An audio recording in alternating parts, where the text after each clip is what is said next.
to the first ever episode of the Oracle podcast. I'm your host, Casey Budge, here with my excellent co Oracle, Blake. Say hi, Blake. Hi, everybody. I'm Blake. Happy to be here. Excellent. Blake is a huge Greek mythology nerd. He is one of my good friends. And when I got the idea of doing this podcast, he was the first person who jumped to mind. And so I'm so excited to have him on here. Have you had never read or been experienced with the Percy Jackson series before this? Had you, Blake? No, I haven't even seen the movies. So we're recording on a Wednesday. This Sunday, I actually read the first 5 chapters before we like sat down to do the podcast. That's awesome, dude. Well, it's cool to have someone who's had like a fresh experience in it as opposed to like I am kind of steeped in the like uh Rick Riordan like verse. Like I've read pretty much all of his published works at this point. I've read like 30 of his 34 published works or something like that. So it's cool to have someone with like a more fresh perspective on it and to see like I've been reading these books since I was in middle school, so it's fun to have someone with a little bit different perspective on it as well. Yeah, I'm excited as we go through the week to week, episode to episode. It'll be really fun for me to kind of like I'm sure I'm going to say a bunch of stuff like each episode that is like ignorant of like what is going to happen. And so it'll be fun to kind of from even like me as a fresh reader, just kind of getting like a fresh perspective, just getting into it and seeing these events unfold for the first time, kind of live with whoever decides to watch this podcast. Yeah.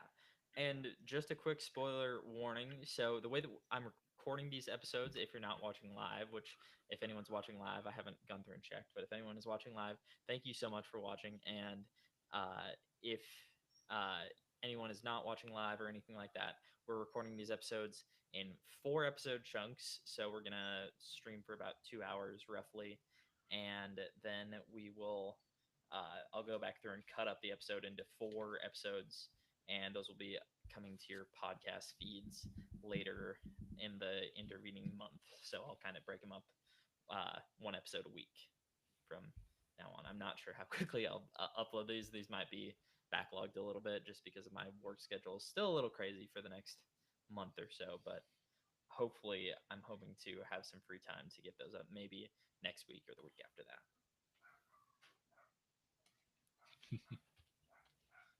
Well, I think we should just go ahead and jump in without any more preamble. But before we do, Blake, have you ever been on a crazy field trip? I have been on a handful of field trips in my life. Probably the most notable field trip. This is going to be a wicked tangent. I'll keep it I love it. concise. We went to I can't remember what grade I was in. I was probably like sixth grade maybe, and we went to the fish hatchery in Rapid City, South Dakota, and I just remember being I was young. You know what? I was probably still in elementary school. I think I was like fourth or fifth grade maybe. And so young Blake, like preteen Blake goes to the fish hatchery, and it's literally like a they're showing us like where they keep the fish and how they feed them and all the basic kind of stuff. And then all of a sudden they just take us to this table, and the guy's like, "This is how fish reproduction works," and he picks this fish up out of the water and just starts milking it, like just spraying these eggs all over this table. And then he grabs another male fish. He's like, "And this is how they fertilize it." And he just again like is like wringing this fish out like a dish rag, like he's just like fucking squeezing the life out of this thing, just like like all this like white goo is just like spraying out of this fish all over the eggs, and then he just like elbow like on the table like he's clearing like crumbs off of his countertop, just like scrapes them all into this bucket. And I just remember being like fifth grade, like 12 years old or whatever, just like that was insane. Like That's awesome. so that's my So, wildest field trip story. that ha, have you heard of like had any experience with the super? This is another tangent, but have you ever heard any or had any experience with the Super Carlin brothers or like any of their videos that they do on YouTube or anything like that? I don't believe so. Actually, I don't think I've heard of him. So they make a lot of like Harry Potter and like that sort of content, and they're actually kind of the inspiration for this podcast. They do like a chapter by chapter read through of the Harry Potter books, Oh, and cool. uh, they tell a story about a gal who fell into into one of the tanks at a fish hatchery when um when they went on a field trip. And I thought that I was about to have like a weird, like surreal, like am I living in the Matrix moment. You're like, wow, two fish hatchery stories, two podcasts. Man, my wildest field trip story was, man, I don't know. We went on a lot of weird field trips because I kind of went to this like crunchy granola elementary school, so like we did a lot of weird stuff when I was in elementary school.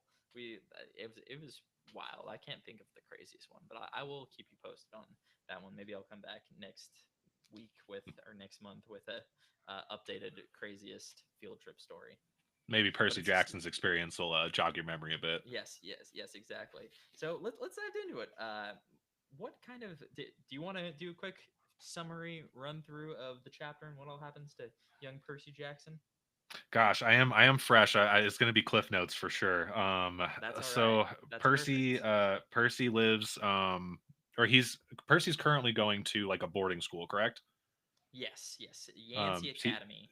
Yes, in Yancey Academy. He goes to his boarding school. They go on they're on said field trip with his kind of like odd friend slash like because I think he describes him as like kind of lame, like he like walks funny.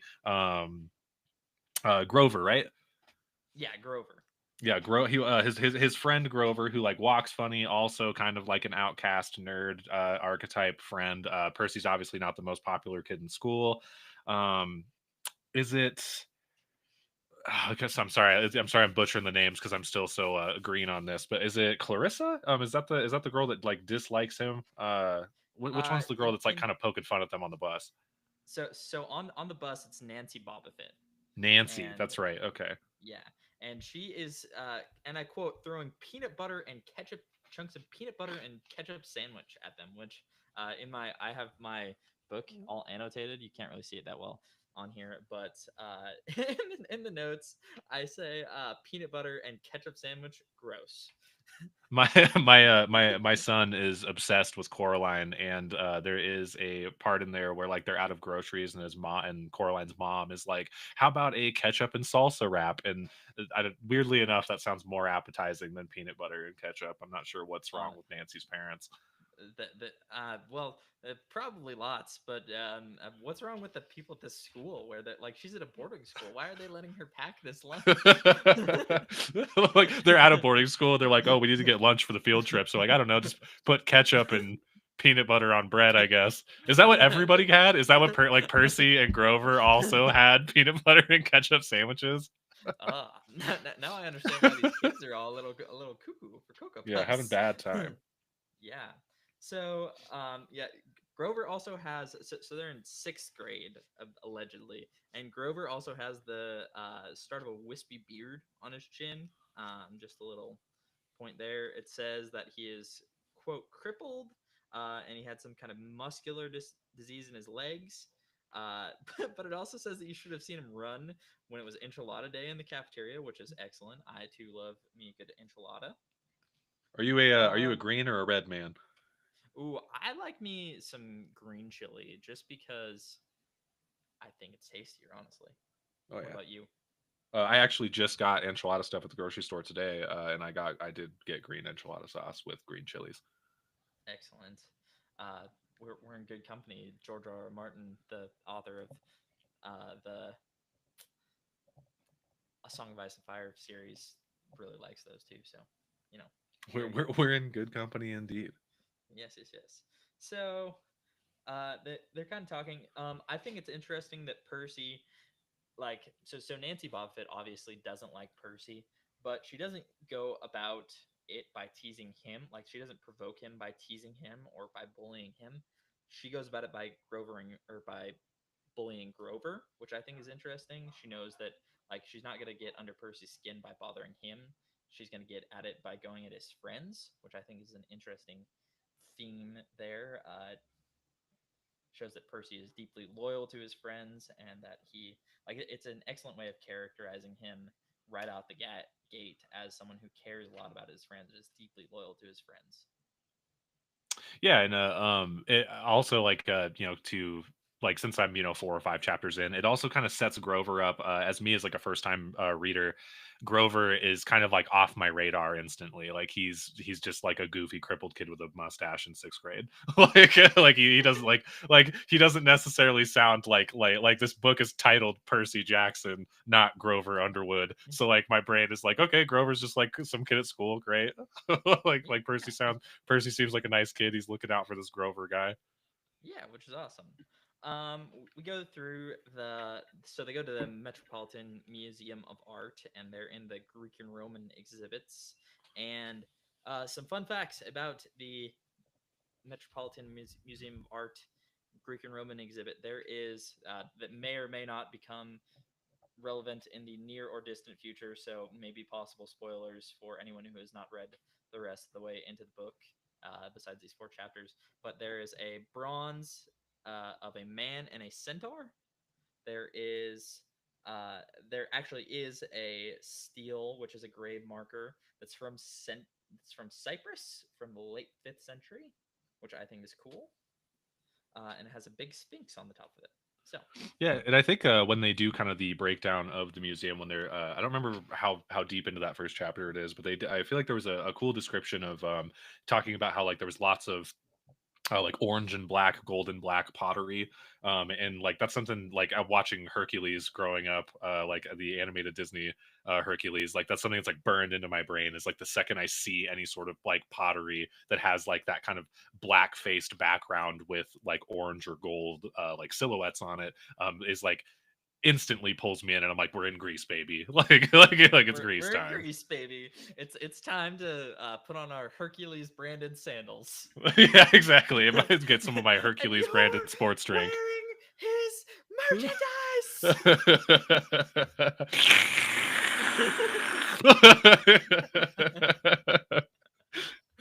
Exactly.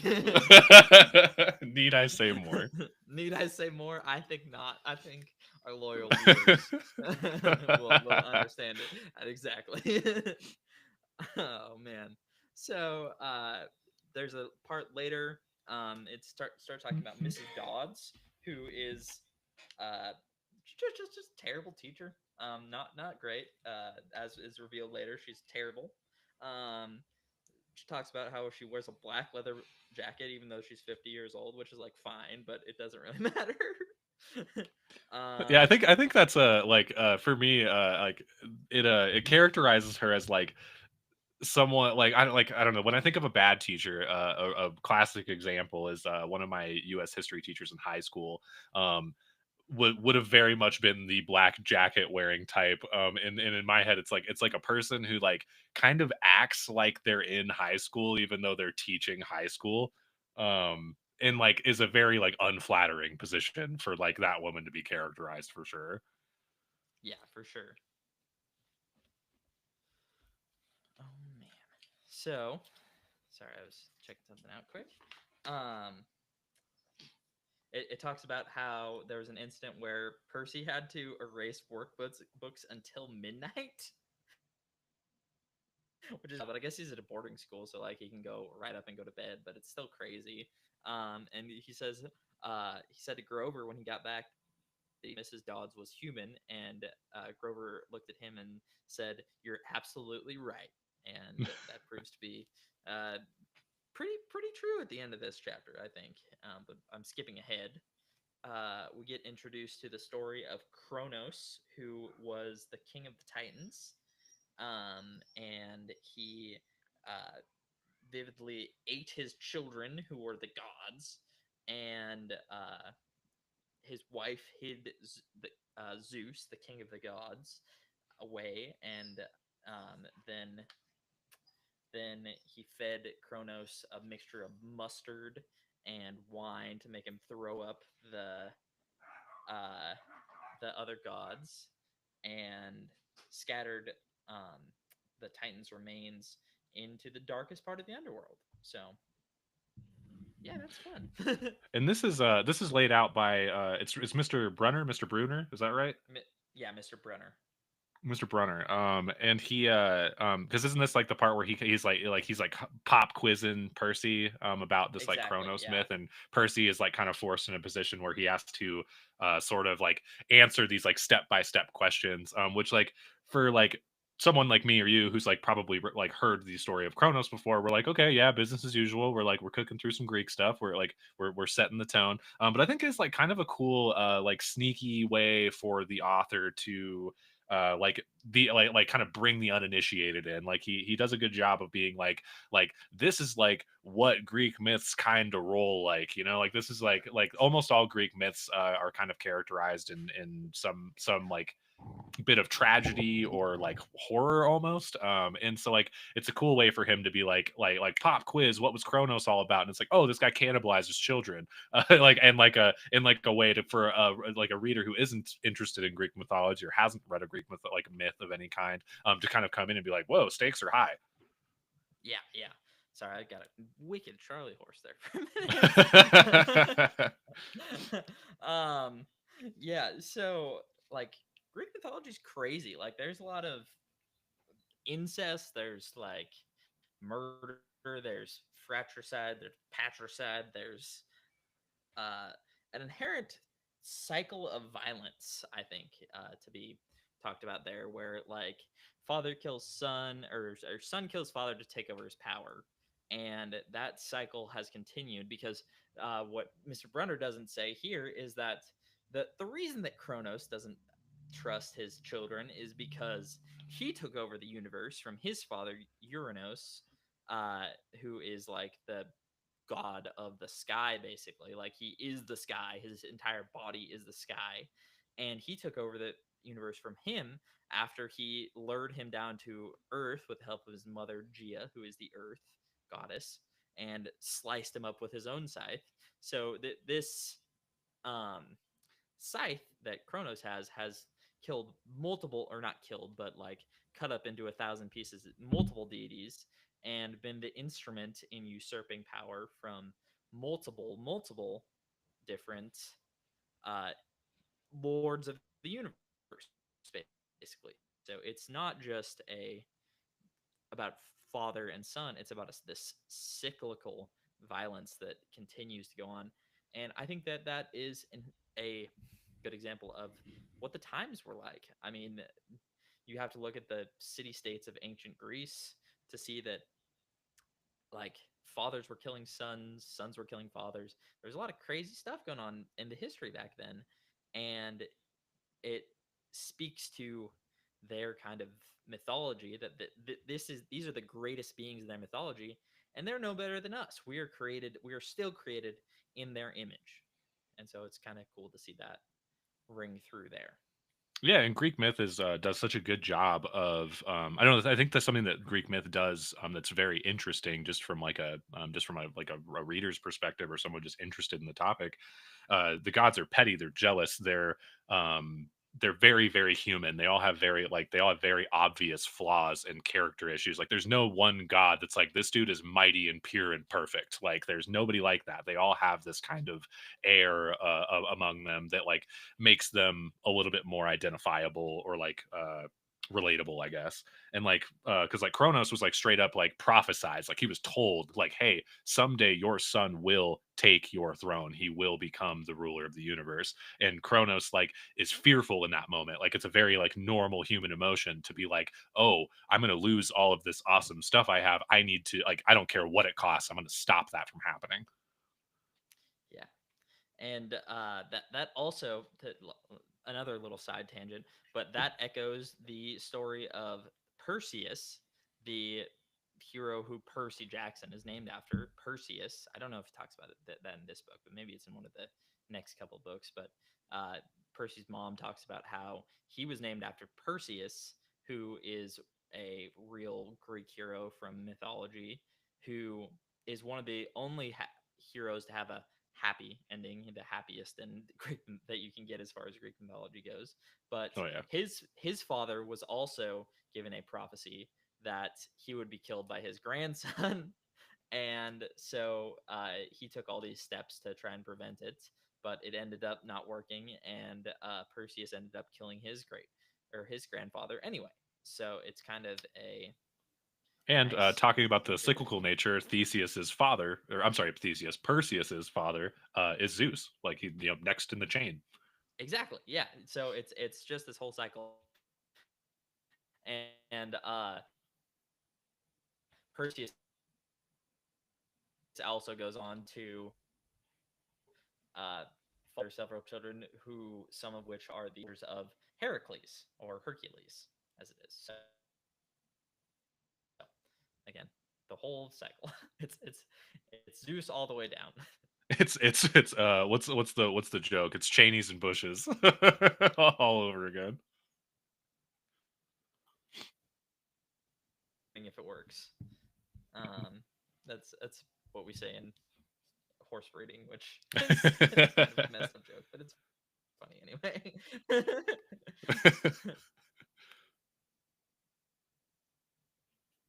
um,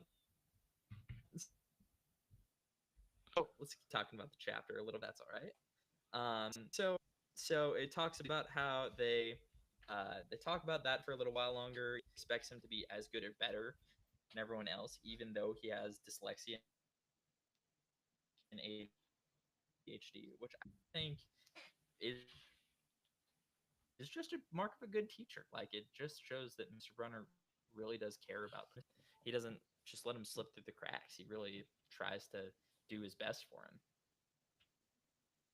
Yeah, I mean, it's I think We Mr. Brunner continue on. across the board Go ahead. is given like a lot of opportunity to shine, and just be like a like immediately identifiable as just like a positive force in Percy's life.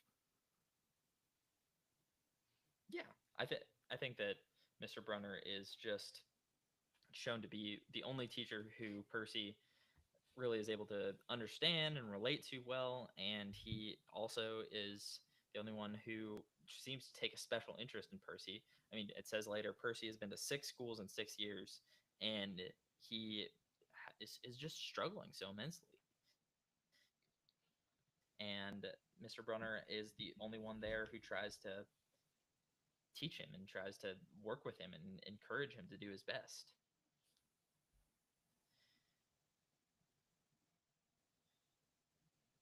So we continue to outside, where a huge storm has been brewing, and Percy talks about how uh, there's a huge storm um, brewing, and that the weather. And this is kind of, again, for the uninitiated. I'm this may or may not be alluding to something that may or may not happen in the near or future books. So the foreshadowing here, but I don't want to give too much away, so I'm trying to stay vague about it for now. But that's kind of a hint towards the greater mystery and some of the other things that are going on. Nancy Bobbitt is stealing things from the purse, from a lady's purse, and then Classic Nancy. uh, Percy and Nancy Bobbitt. I know, classic Nancy. She's described earlier as a kleptomaniac, which I think is hilarious. Mr. Brunner is reading a book, and then Percy and Nancy get into a fight, and Percy hears a wave roaring in his ears, which is September touching her, and then Nancy was sitting on her butt in the fountain, and Mrs. Dodds materializes next to him, and the kids around him are whispering, "Did you see the water? Like it grabbed her." So that's a little bit of a foreshadowing about Mrs. how he's been giving her trouble or giving them trouble, and and it looks like Dodds, but Mr. Brunner doesn't seem to be noticing. Mrs. Dodds looks at a frieze of the Greek gods and seems to be growling, so that's of interest. Straight up And frothing at the then mouth over here. Very normal yeah, human she talks about behavior. how she she she she be foaming. She's basically a perfectly normal dude. Yeah, super regular guy. Just a regular guy. Super regular guy. Nothing to see here. And then she appears to turn into a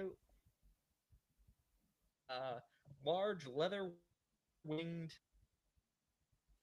creature and tries to kill her pupil, Percy. She slashes the air, and then Mr. Brunner appears in the door, and the pen turns into a bronze sword, which I think is symbolic of saying, and I think that the author is playing with that kind of theme here, as well as Percy himself being mightier than he might at first appear. Yeah, for some reason, reading that, And like it really read to me like Percy Mr. manages to Brunner is like vanquish clicking Mrs. the pen, Dodds with his new and like sword. he's like throwing him the pen, and then like when he like turns it into said sword, like in my head I couldn't get the image of like he's still holding like a pen at the base. Like it's like still a pen, and then there's like the halter on the top, like the break, and then like this massive blade coming out of it, but it's still like maybe like a centimeter wide at the bottom. That is a funny image, actually. That's really funny. I like that. Percy then manages to vanquish his pre-algebra teacher, and he goes back out, and Nancy Bottomfit is sitting by the fountain, or standing by the fountain with her ugly friends, and she says, "I hope Mrs. Kerr whipped your butt." And Percy's like, "Who is Mrs. Kerr? I don't know anyone who that is." And she's like, "Our teacher? Don't you know anything?" And Percy talks to Grover. He seems to not know what Percy is talking about. And then he goes up and talks to Mrs. Brunner, or Mr. Brunner, who's back outside. And he says, "Sir, where's Mrs. Dodds?" And Mr. Brunner replies, "Who?" And Percy replies, "The other chaperone, Mrs. Dodds, the pre-algebra teacher." And Mr. Brunner says, "As far as I know, there has never been a Mrs. Dodds at Yancey Academy. Are you feeling all right?" And that is where the chapter ends. So Percy is left wondering, was it all a hallucination? Did I eat some magic mushrooms? I mean, what was going on there? It's these goddamn ketchup and peanut butter sandwiches. the, the ketchup and peanut butter sandwiches have done it to me again. Why do they keep packing us these things? The ketchup went bad in 1996. This is Every field trip, they get the peanut butter that you have to. It's the natural peanut butter you got to stir up, and they don't stir it. They don't stir it. These rascals.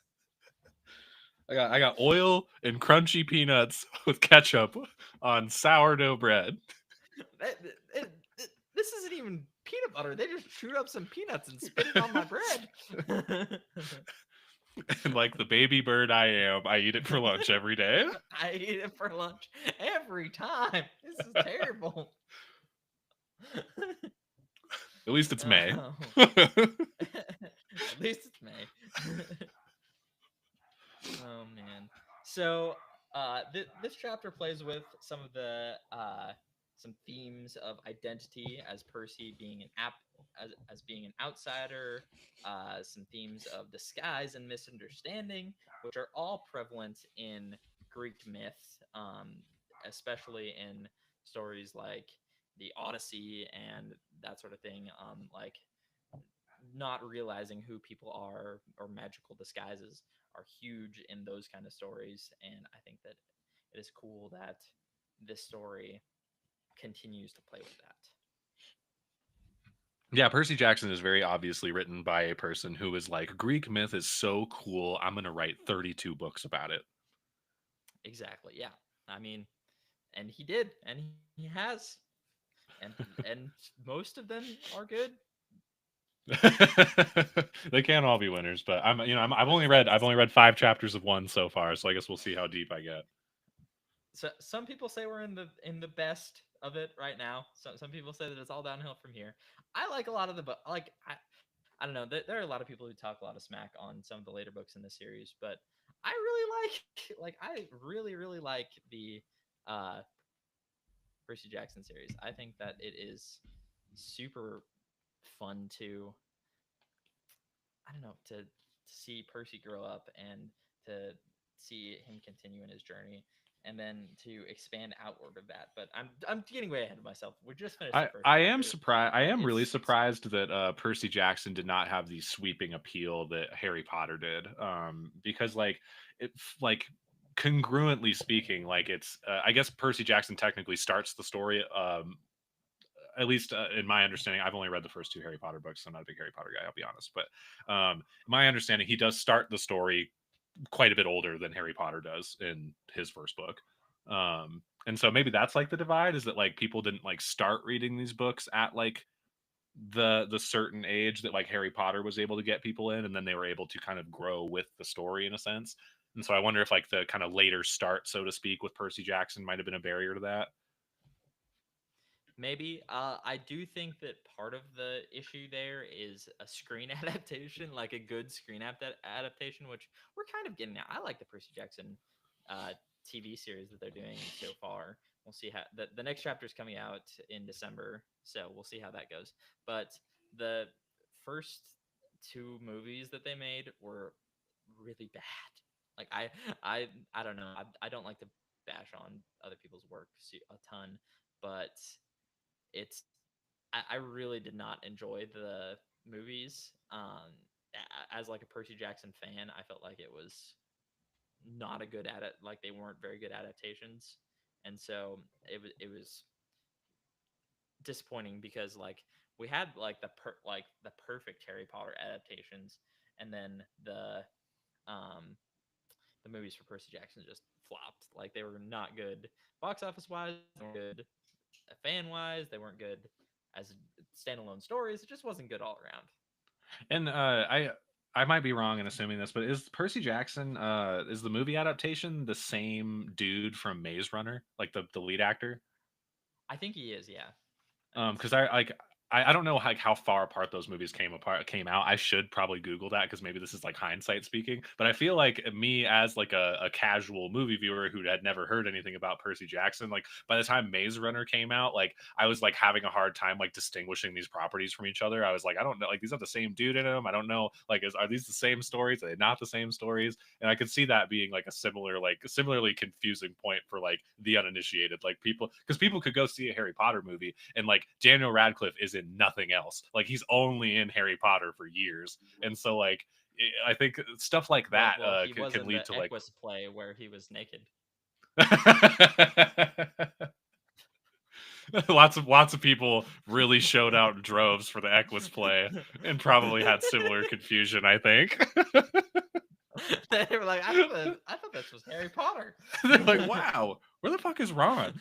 Like, Ron, wait, how is why Ron isn't not in this Hermione whole naked? play? Straight to jail after that. They're like, why isn't Hermione Right naked? to jail. They're like, arrested. Arrested. Oh man, that's terrible. Oh jeez. Well, and any final thoughts on the first chapter of Percy Jackson and the Lightning Thief? I will say, and this is probably more so a thought for like the first 4 or 5 chapters I read, but pacing wise, really great. I think Richard, is it Riordan? Is that right? Ryadan is how Ryadan. or Riordan. I have no idea how I to don't. I don't pronounce know. his last I'm. name. I We'll go with. struggle with it all the time. We'll go with Riordan. That sounds cooler. Okay. Or I could just call him Triple RJ. I'm gonna go with that. I'm gonna call him Yes. Triple RJ. Triple Okay. RJ Okay. Perfect. has a great like pacing. Like I'm a big like when I read books. And granted, like Percy Jackson's like significantly below my reading level as far as like it's a book designed for I don't know, what would you say, like probably like middle Middle school school, to early high basically. school, like Yeah. Yeah. Yeah, Like like so middle school. obviously it's like I should be able to like cram through this book pretty well. But like I remember alternatively, like again, I'm not trying to dunk on other people's work. I agree. I'm not trying to speak ill of people who have very prolific franchises. But I remember trying to read the first Hunger Games and I was like, wow, this book is treating me like a 5-year-old. Like I was like, I can't hang. And I literally like I read like 3 chapters of Hunger Games and just dropped it. I was like, I can't. It's just like it's too low. Like it's too dumb. Um in terms of its like Yeah. presentation, like the way the story is being rolled out and the way they're describing things really felt like they were like, and now I'm going to explain to you what the scene looks like. Are you ready? And I was like, yes, I'm 25 years old. Like I'm fine. Like go ahead and break it to me. Whereas Triple RJ over here, I feel like he really doesn't spend too much time like speaking down to the level of like his target audience. Like he kind of is just like, here's the brass tacks. Hello. Like I'm Are gonna you there, roll Vic? this out in front of Can you. you hear me? Oh, did you lose me? How are Yeah, we sorry. doing? My internet is being weird. Sorry. We're is being weird. We're good. We're good now. Okay, great. But I guess to wrap that sentiment up, Triple RJ doesn't seem to stoop like lower than he thinks his reading level is. Like he seems to kind of assume that like his reader is going to have like a basic level of reading comprehension, which I like. And it just makes it pace really well. So like first chapter, I was kind of like for me like if a book doesn't feel right in the first like 3 chapters, I tend to just drop it. And I certainly did not feel that way at all about the first Percy Jackson book. It really just kind of like it was paced well and it just kind of hit great. Like it gave me all the information I needed while like kind of like giving me a hook to grab onto to like pull me into the next chapter. Yeah. Just regular RR, not George RR um or any other RR. He's I found that all of the best artists or authors have RR in their name. Tolkien and uh, George R. R. Martin, uh, two examples. So RR, just regular RR, does a great job with the pacing, and he sets up the world very concisely. He kind of gives you the broad strokes of it right away and hooks you right in with like this action-packed first chapter, and then he continues to set up the world in the next couple of chapters to get you like properly hooked and like invested in this story and to see where it goes, but also like compelling mysteries and like things to keep you invested in long term. Yeah, and hero's journey stories are like very rooted in like Greek mythological myths, like stories. That hero's journey is like the archetype for a lot of Greek heroes, and so telling a hero's journey through the perspective of Percy Jackson with this like Greek set dressing on it, especially for anyone who already likes Greek myths and Greek mythology stuff. I think if you haven't read Percy Jackson and you like Greek myth stuff, like even if you've just played God of War on PS2 a couple of times, you'll probably be pretty down.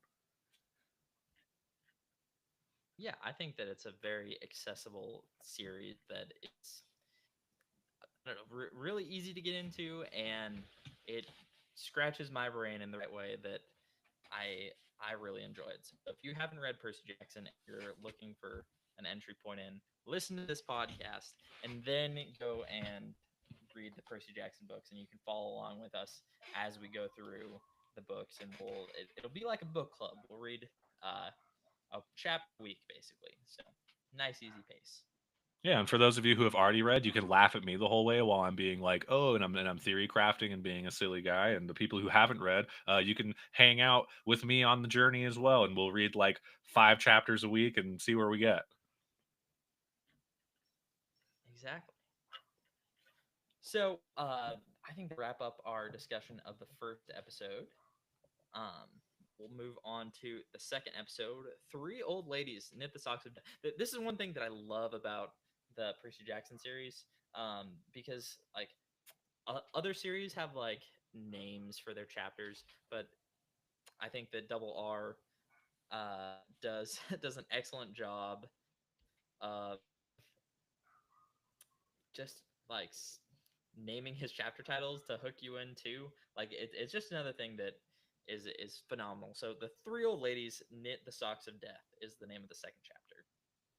Yeah, spoilers for chapter, I believe 4. It might be 5. I played Pinochle with a horse is great.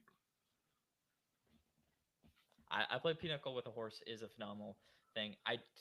However, as I've played a lot of like too much Pinochle in my day, and as someone who has played a lot of Pinochle, I don't know if Double R knows the rules of Pinochle.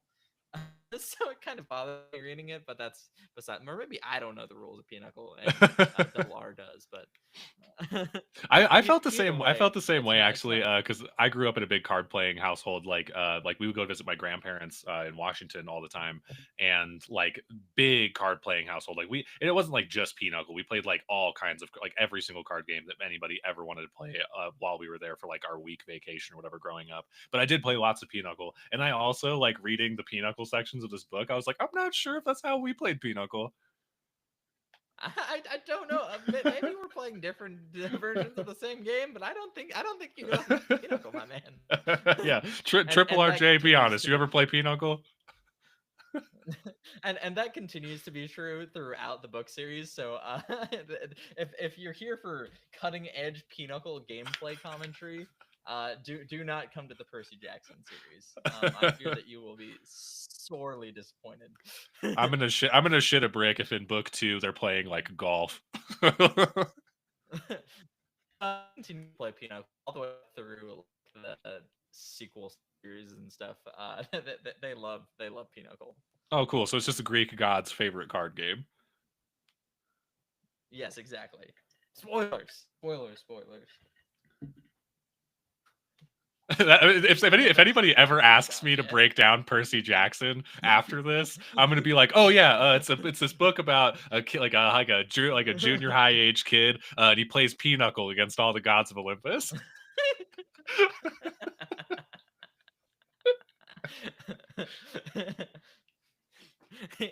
He gets a he shoots the moon against Zeus and he becomes the king of the gods.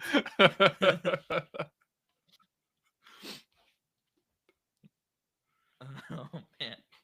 So Sorry, really we're the getting way too socks of caught up in man. this Pinochle discourse. Listen, I will get more. I've been reading ahead, and I have a whole spiel on chapter 5 that like I'm excited to go off on that rant. But we need to get onto this rant first because I have a rant about this chapter too. So let's just keep rolling on through this. Uh, Percy is concerned that everyone is gaslighting him and gatekeeping him, but not girl bossing him. Is the uh, broad description of the chapter. Percy is not girl bossing in this chapter, but is being gaslighted and gatekept. um, the important bit that I will note here in this first paragraph is that the timeline of Christmas comes up again. So we'll just keep that in mind for later. Uh, Percy was trying to convince people or like trick people into noticing that Mrs. Dodds had not been there or had been their teacher, but all of them seemed to believe that Mrs. Kerr had been their teacher all along. But Grover seemed to be the exception to this rule. For whatever reason, he didn't seem to be as good at lying or as good at being able to trick Percy, which is something that friends are like. I don't like to lie in general, and I hate like if I've had to like sometimes have to tell little white lies to your friends, and it's terrible, and I don't like it.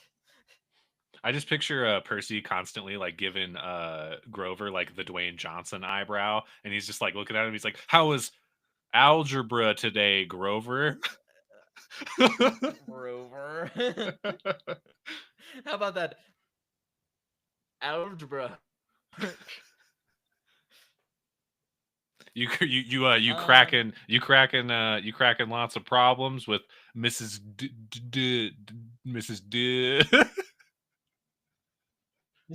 Mrs. D, old Mrs. D. Hmm? Um, the Grover is just that Greek Jordan wedding Peele sweating continued. meme. Yes, exactly. Oh, that's awesome.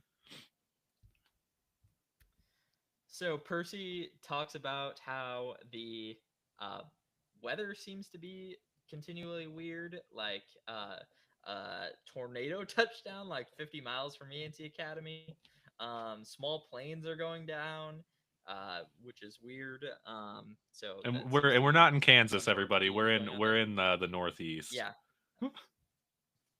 upstate New York. So this is not normal. That we're not in my neck of the woods. We're not in Texas where we have 100-mile-an-hour winds just randomly one night. Jeez Louise. Wow. It also goes into talking about how Percy is only really studying for his Latin exam because he feels disconnected and like more of an outsider than ever because everyone is gaslighting him, apparently. So the only class that he wants to or puts any effort into is Latin class with Mr. Brunner. So he continues to go about that. And several names are mentioned in the section where he's talking about his final for that. Uh, Chiron, Charon, Polydictes, and Polyducius? Sure. Um, and Chiron is a centaur who is the trainer of Hercules and Jason and a bunch of other heroes. He's um, famous in mythology. Personal Charon favorites. is Just the quick shout farrier out: of the Achilles, dead. Perseus, and Theseus. Heck yeah, yeah, there you go. Personal favorite.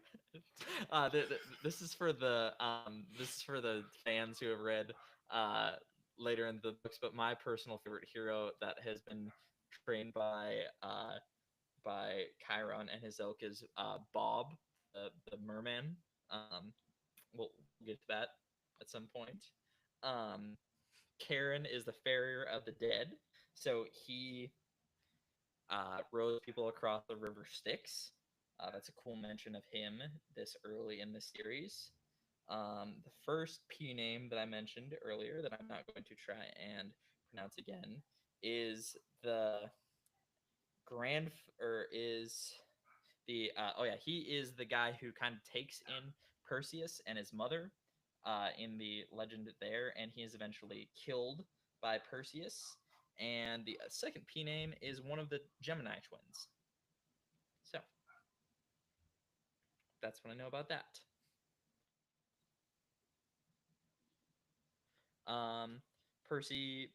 Keeps studying, and he's never asked a teacher for before. But if he talked to Mr. Brunner, he'd feel better about not doing well on the test. So he goes and talks to him because Mr. Brunner has been a good teacher, and he has let Percy know that he wants him to succeed and that he wants him to do well and that he can only accept the best from him.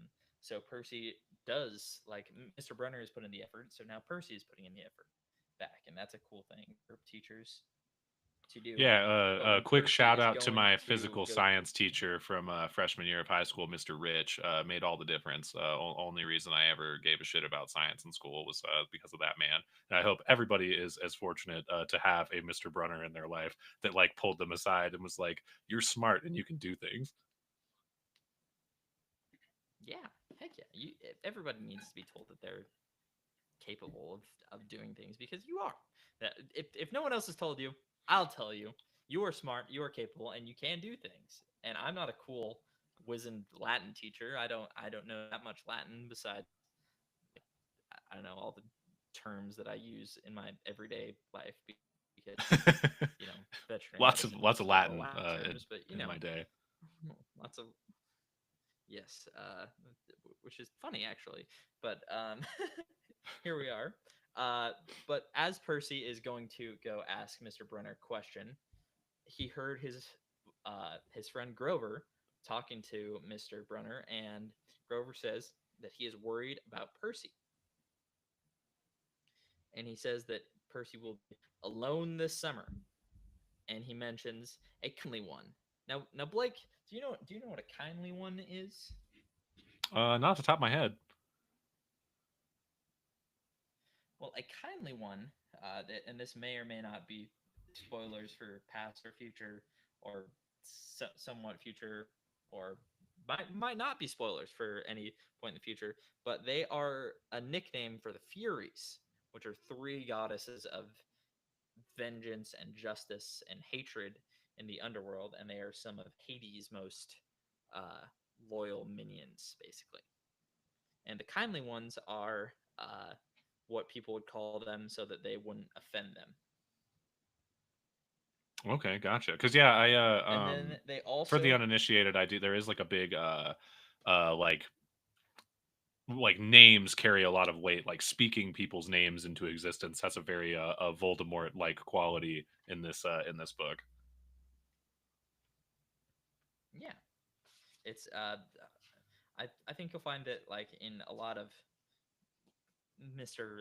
R's works. Uh, Names hold a lot of power for him, and knowing someone's name is important. So it's important to do that, and I think that ties back to identity. Like it's a theme of knowing who you are is important, and knowing who other people are can be powerful as well. It's about having and knowing your identity as well as showing your identity to people.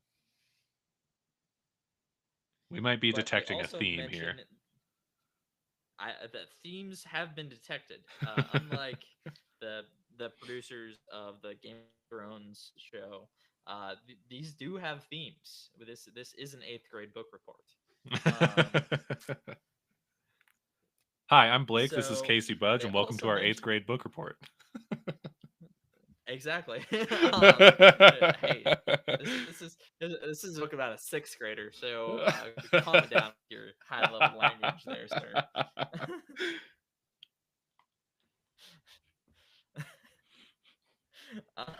So they mentioned the summer solstice deadline, and summer and winter solstices, as well as the um, what are the two? What are the two middle ones? What are Oh the days when the gosh. days are equal in length? Gosh, let me think. Equinoxes, is that right? Yeah, sure. Those are very important in Greek mythology. They um, are symbolic to like the summer solstice is where the gods are most powerful. The winter solstice is where they are most least powerful, and this is kind of uh, again speak to the uh, place in the area where the Greek mythology rose from, and how they were better off in the summer times and harder off in the winter times, like most people and most things. Summers are easier. Then Percy drops his book, and he hears he sees a office on the door that is taller than his wheelbound teacher, and holding that something that appears to be an archer's bow. And he also hears a clop clop clop, like muffled wood blocks and the sound of an animal snuffling outside the door that he is hiding behind. Must be So Grover's he clogs. is, yes, Grover is an infamous uh, clogger. It doesn't mention that he is a little Dutch boy in this, but I'm just a little German that's boy. how you should.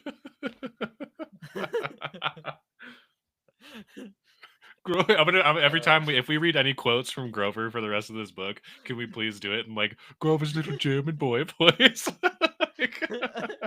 yes, yes, we need to. Let's see. Are there any No, in this Percy, book I did here? not have math with Mrs. D. No, Percy. I'm just a little No. German boy. I don't take algebra. I don't take algebra. I'm still taking English. Sprechen Sie Deutsch? Okay, sorry. I'm derailing our read. Okay, go All right. ahead. They met. They mentioned the winter solstice, which is normally near Christmas. So again, that Christmas date is kind of coming up again. Blah blah blah.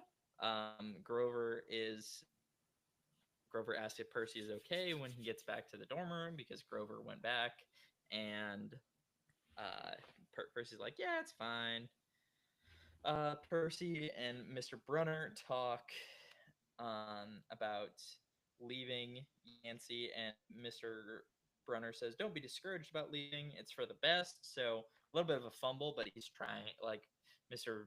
Brunner's trying to be reassuring to Percy here, but again, you can't always say the right thing. You can't always do the right thing. All you can do is try your best. Uh, and Percy ends up leaving Yancey. And the one thing and the one person that he is sad to leave uh, is Grover. And Percy also says, as he's getting ready to leave, that he's the family, or he's a nobody from a family of nobodies. And I just find that ironic for so many reasons. uh, but just kind of the future that Percy has, and the way that he sees himself now, and the way that he'll see himself eventually, is jarring, to say the least. I think that it's fun to see where he starts off and fun to see where he ends up.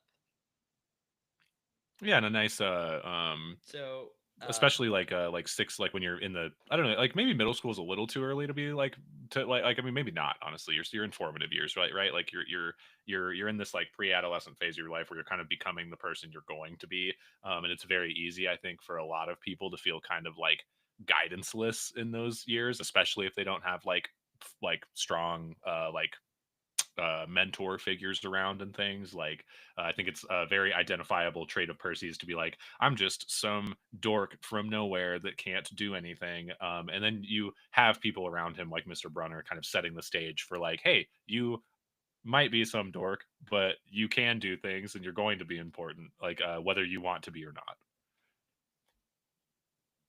yeah, which again is a theme of destiny. To quote the Calypso from Pirates of the Caribbean uh, movies, "You've got a touch of destiny about you." It is kind of the For those fatal of you who flaw don't, of Harry Potter and like Percy Jackson by naming your book the protagonist of the story. Like you as the reader are just kind of like automatically in for like, yep, we know like something's gonna happen to this guy. yeah, yeah, like what a boring book if like he was just like, "Yep, I was a normal kid," and I guess like that's the whole character I would love a in bait and any switch sort of fantasy. where Percy Jackson grows up to be like a tax man and the whole book's about Grover. Percy's an accountant, Percy and then Jackson and the Lightning Thief, Grover and the lives whole this. book is told from Percy's like position, where he's just like he's like texting Grover all the time, like and Grover's just telling him like, yeah, I'm like fighting chimeras, and I just recaptured lightning from the gods, and everyone's real pissed at me up here because I threw away an ancient artifact, and then like the reply is just Percy Jackson's like thumbs up emoji. LOL. LOL. Classic Grover. Classic Grover. He sends him a gift back. It's the Macho Man Randy Savage, like Slim Jim, like, oh yeah. Oh yeah. Oh man. So Percy finds out that Grover booked a bus ticket on the same Greyhound bus as him. Very coincidental.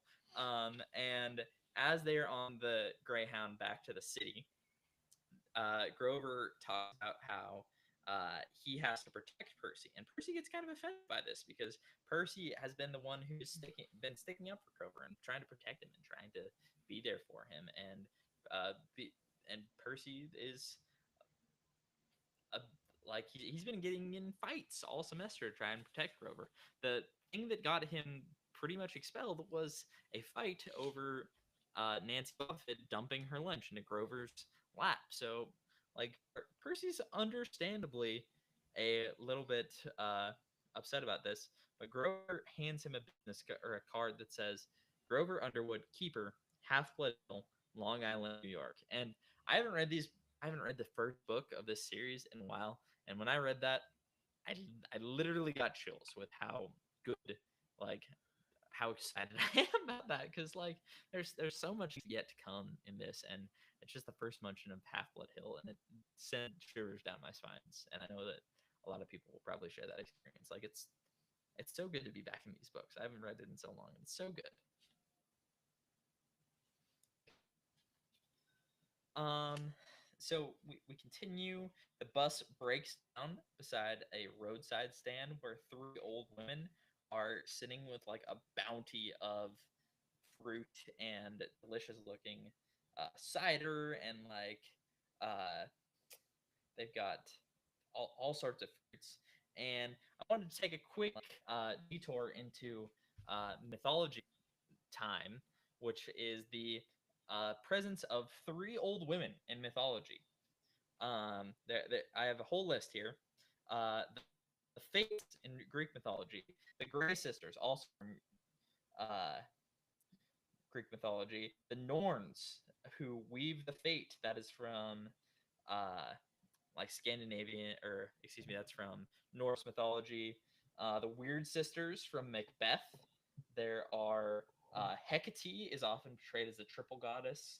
Um, there is the common trope of Mother Maiden Crone in um, mythology, which is like a triple goddess like archetype that is seen throughout multiple religions, theologies, pantheons. So I think that it is interesting that all of these mythologies have like a triple female goddess who is somewhat related to them. Yeah, I love the like the Sisters of Fate, as they're kind of commonly referred to in like even Disney Hercules. If you've played God of War or any consumed any sort of medium, that's kind of like the go-to name. I love how they're broken up, like because like these three women all like have this like separate control over the same thing. And it's really cool. Like Clotho spins the thread of life. She like births people into the world essentially. She in a way she's like this like originator of souls. Like she decides that like you get to be a person essentially. And that like is hierarchical all the way like to gods, and like they're kind of depicted as like having immense influence over immortals and mortals.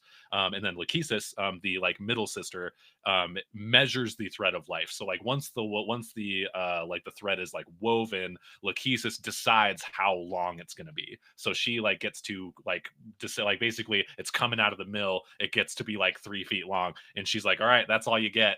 And then at the end, and basically that like the idea is that thread exists as long as you are alive, in this like massive tapestry weaving that these sisters are doing. And then Atropos, the last sister, is the one that actually like is holding the scissors. She decides when the time is to cut that thread of life. Like once it has reached its end, she is going to snip that person's journey.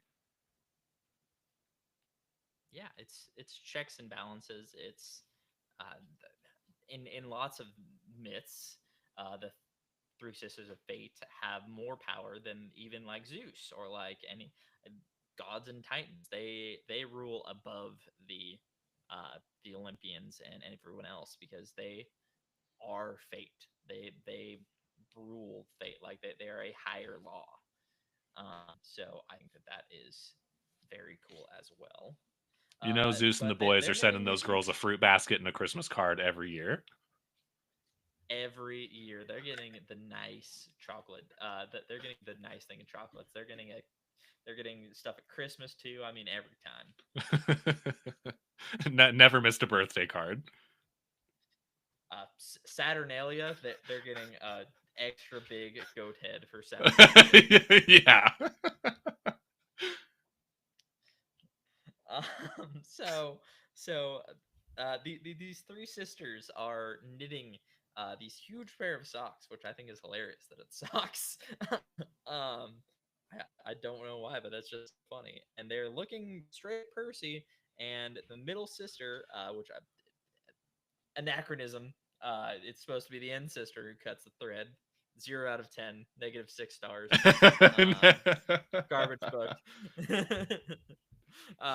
Anyway, It is kind uh, of a confusing uh, analogy because if you think about it, like the length of the yarn or like is supposed to signify the length of someone's life. So like do you always cut it off short? You know, like is she always like snipping it in the middle or like snipping it an inch from the end? You know, the other sister is like, we measured this twice. Like we had two people measure this, and you cut it at the wrong spot. Like like you're Lachesis is supposed like to I you're measured supposed 85 years and Atropos is like 84, bitch. Like it just to snips snip. off like the last centimeter. And that's why people never get fulfilling like moments with their kids is because they would have in that next year of their life, but But Atropos has to be petty. Tropos has to be the one with the scissors, has to be holding the knife. I see how it is. Oh man. And Percy swears that he heard the snip across 4 lanes of traffic. So yeah, they cut the thread of life. So signifying that someone is going to die.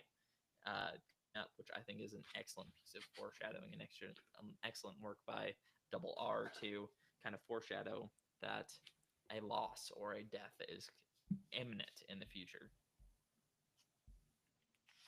Something's in And the that's it. air. We know it's coming. So, something's in the air. And that's pretty much the end of the chapter. Percy and Grover just talking. Percy promises not to leave, or promises to let Grover walk him home. Uh, and Grover looks at Percy and like he's trying to pick the flowers for his coffin. So, yeah, less than ideal. I don't think they ever mention in the book, Triple RJ over here. He doesn't mention Grover's reaction to the thread being cut. Correct? Like, does Grover not like? We can assume Grover probably didn't see it, or like it wasn't like for him. Yeah, he asks about what happened. He asked Percy about what happened. He said, "You saw her snip the cord," and Percy says, "Yeah." So it seems like this was either only for Percy or only Percy saw it or that sort of thing. Yeah, like a So conversation it they're seems having to be kind of some sort after of the moment. exactly, yeah. So it seems as though it was for Percy. It was a sign for or about Percy.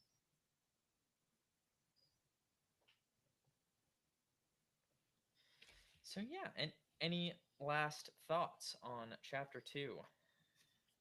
Again, really like I love Triple RJ's like kind of display of Greek myth for like the uninitiated. I like every each chapter I read whenever he was like breaking down like Greek mythological concepts or presenting them to the reader. I especially for like a 6th to 8th grade reading level or whatever.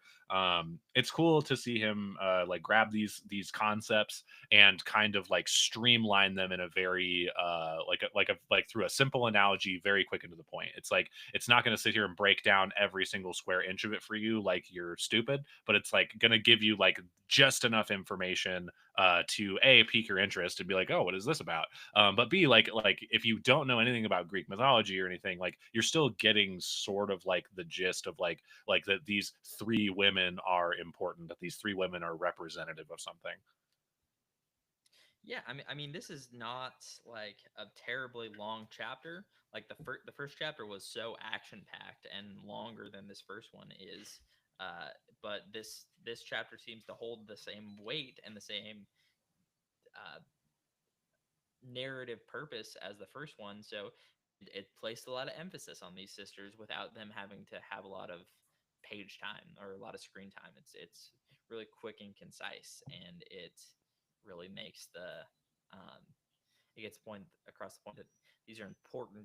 Like this is important, but it doesn't dwell on it overly long, and it doesn't take forever to talk about it either. So Yeah, and like pacing wise, I had mentioned pacing in the first chapter. I like that we have two questions up in the air now. Like, it wasn't like what happened to Mrs. D, and then like immediately resolving what happened to Mrs. D and moving on to the next thing. It's like what happened to Mrs. D is still very much like what did happen to Mrs. D. And then we're kind of like we're again like we're hooked in the first chapter by saying like what happened to Mrs. D, and then we get to the second chapter and we're kind of given like a second piece of bait to be like, okay, what are these sisters about? And then like where he's like stacking up questions, but not in a way that is just like creating like this like cluster of like unanswered questions where like I don't feel like there's too much for me to be grabbing onto, but there's enough interesting concepts for me as a reader to be like, okay, cool. Where's chapter 3 going? Like I feel like his pacing in general, just what I'm getting at is like I like the way he is kind of like rolling this story out and like giving you a constant incentive to turn the page and get into the next chapter. Yeah, I think it's just like honestly, like if you ever want to write something or ever want to like tell a short story, even like this is a great example of how to introduce mysteries and how to introduce questions without trying to like it's not a mystery box because you're not answering a question with another question.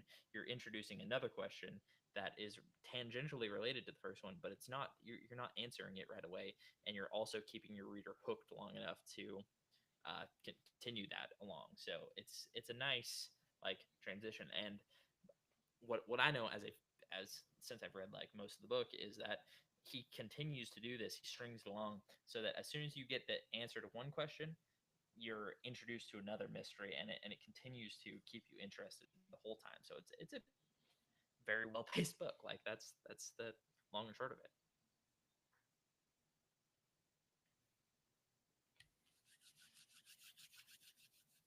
I mean, we're making But great time. on That's two chapters in an hour and 10 minutes. I think we're killing it. I think we're killing it.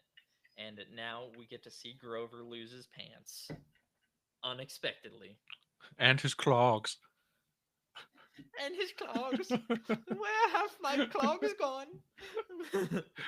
Mama and Papa are going to be so disappointed in me. Don't touch my clogs. I mean, My have clogs you were heard hand that? carved from Grandpapa in the old country. Have you heard that song? That's that's "Don't Touch My Clogs." I don't believe so. Well, I want to tell you to look it up, but it's so stupid. But it's really funny. It'll put it into context. Yeah, do look up "Don't Touch My Clogs" after you get done watching this podcast or listening to this Stay podcast. tuned for like episode 5 of this podcast where I give an official review of Don't Touch My Clogs. Yes, yes. We'll be waiting with bated breath for Blake's official review of that. But now we'll have to settle for Blake's unofficial review of Grover unexpectedly loses his pants and his clogs. I'm writing that in. And his clogs.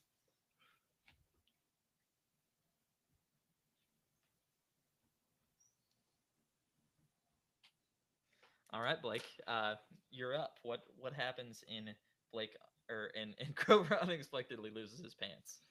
Is and I'm sorry, I smashed all 5 of these chapters in like like a couple hours on Sunday, so I hope I'm not getting too far ahead. The are we to the point where Percy has returned home? He's gotten back to his mom and is it Smelly? What is his name? It starts with a G. Yeah, a little while more. Oh, okay. Uh, hold on. I'm gonna my fiance's dogs. Just Yeah. a quick Pause. no. For a moment. There you go. I love you too. Good night. Back at it. So this chapter ends when Grover shows up to their cabin on Montauk, um, and he's in full goat, full Monty, full goatee. Yeah, so we get to so the start of this is him getting to is it an apartment? Do they have a house? So they have an apartment on the Upper East Side. That's right. And he enters the And apartment. Smelly Gabe, his shitty stepdad, who has a very specific Italian last name, um, is um, playing cards with the Ug- homies. Ugliano. Yeah, Ugliano, Gabe Ugliano. Gabe Ugliano is playing cards, smoking cigars inside his apartment, probably with the windows What closed a because he's a monster. disgusting freak. And he's playing cards with I think the apartment super. It's like the apartment super is in Yes. there, which is The, hilarious. the, the apartment super. But like we get Percy, and like he like literally comes through the door, and there's like a whole section where Percy is like, wow, no hi, no how was school, no like good to see you, kiddo. It's just, you got any money? Like, you got money? I'm getting my ass whipped at cards, and I need to throw a couple bucks down to win my rent back from the apartment super, while he blows smoke in Percy's face. And Percy's like, no, I don't have any money. And then Gabe Ugliano like smells him up and down like a bloodhound, and is like sniffing his pockets, and he's like, smells like cab fare to me. and so and then like points to the apartment super and is like, shouldn't this 6-year-old kid be helping me lose money at cards? And the fucking, I'm sorry, 6-year-old, sixth grade kid, and the apartment super is like It's super probably uncomfortable. 6-year-old. Is like super uncomfortable and like doesn't want to answer the question. And then Gabe proceeds to basically like just force Percy to give him all of the cash in his pockets, which was like a $20 bill that he paid like a $16 cab for. So Gabe is taking from him like $3.78. If It's I didn't if I oh, didn't make it clear what enough, Gabe you sucks and you shouldn't like him. what you expect to live in this household and not give me the last $4 of your cab fare? What is this? The old country? What would And your then brother think? and then we segue to Percy giving up that money and like going in his bedroom, and Gabe has thrown like all of his stuff in the closet and has like turned it into like an office space that also reeks of like cigars and beer. Yeah, I mean, Dumbledore just does a great job like painting an environment that is just hostile to live in for Percy. Like I'm sure that it is okayly clean because of the saintly effort of his mother, but like there's only so much a poor gal can do. Uh, because Gabe somehow he's the manager of a electronics supermart in Queens, and yet he somehow still has muddy boots when he lives in the city, and probably never sees dirt in his entire life. I just find that baffling, honestly. He's probably dumpster diving for Uh, people's cab fare. It's not he mud, it's probably is. trash. It's garbage. It's trash. It's scum. Um, yeah, Percy's mom is a saint. Sally Jackson is probably the best human on earth. She works at Sweet on America, which is a candy store in Grand Central. She always brings Percy home a bag of free samples, and they are eating blueberry sour string, which sounds delicious, frankly. Um, Yeah, they make Percy, a big point that Gabe makes some sort of like crappy comment to her at one point in their relationship about how like blue foods shouldn't exist or people shouldn't eat blue foods, and then Percy's mom just spends like the rest of her life being like, I'm gonna eat blue foods every chance I get. Like you will she not mixes thwart me. blueberry smoothies. She makes blueberry pancake. Like there's a whole like long paragraph about how Sally like does everything that in her possible. Like she eats blue or blue tortilla Yeah, chips. yeah, Like blue corn everything she tortilla could chips. possibly do. Like It's really like, everything that honestly, she could possibly do. when I was first reading this, I was like, why is Percy Jackson's mom with such a an underwear stain like Gabe? And I'm like, I don't get it. I don't understand. And then I remembered we live in capitalist America and they're in New York, and I was like, Gabe's splitting the rent. like they have nowhere to live Living around. without Gabe. Yeah, it's a crappy situation for Percy's mom. Um, Percy at one point mentions that if um, if he said something to Gabe, then he would get his lights punched out, which is less than ideal for a middle schooler to have for something that a middle schooler to have to worry about. Again, cycle of violence, abuse, yada yada. I went on a whole spiel about this in the episode, but it's prevalent in the myths and it's prevalent in real life. And The Gabe real villain of is this book is a Gabe Ugliano. it really is. He's a terrible person, honestly. And he doesn't get any better from here on out. I hate to tell you. I don't Percy actually says, think this is going to be happen, but like theory craft Blake, when I was reading this, I was going to be like, this is going to be like some book 4 nonsense where Gabe is revealed to be like, I'm trying to think of like someone who's a lesser god, but like still isn't great. like it's going to be some sort of like big Greek myth, like Gabe was this dude the whole time, but I don't think that's actually going to be the case. no, I don't want to I don't want to spoil the book, but well, let's just say that Double R um treats his abuse parents the the way that the way that we all wish that certain other authors of certain popular children's franchises were too scared to, or didn't want to. And I'll leave it at that for now. We'll see what befalls Gabe later in this series. Percy mentions that they're going to Montauk, which is exciting. He's very excited about that. Gabe seems to be only worried about money and hasn't let them go on this little vacation to Montauk, which Sally is always paying for. So I don't know why Gabe cares or has any say over it, but I guess they do have to take his car. Yeah, I'm And guessing I'm guessing single car household, and he makes his wife take public transit, like a kind of oh, situation. most definitely.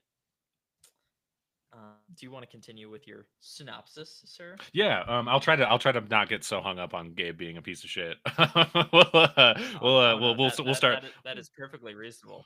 Yeah, we'll start breezing. Gabe reluctantly agrees to let them take his Camaro, and Percy and his mother hit the road and start heading to Montauk.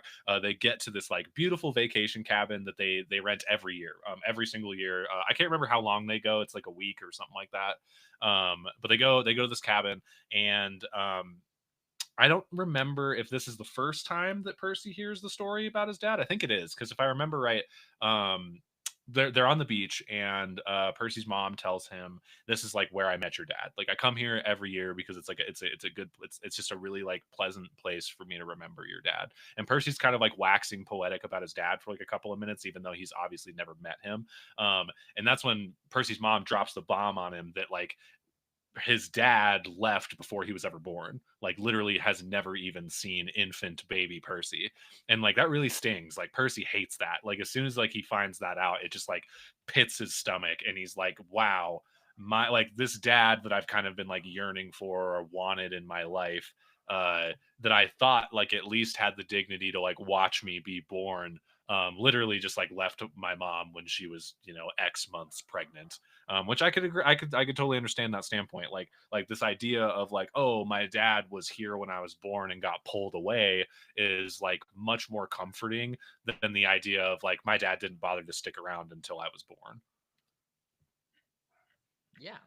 Uh, Percy's mom says that his dad would be proud of that he would be so proud, and Percy says, "I wonder how she could say that. What was so great about me? A dyslexic, hyperactive boy with a D plus report card, kicked out of school for the sixth time in 6 years." And that's how Percy sees himself now, and I'm excited to see how that changes as the time goes on. Sally mentions that she met Percy's dad on this beach, this cabin. And I think this beach is the more important part of that. just going forward. Percy is very angry at his father for this. He feels like he remembers like a faint glow of his father somehow.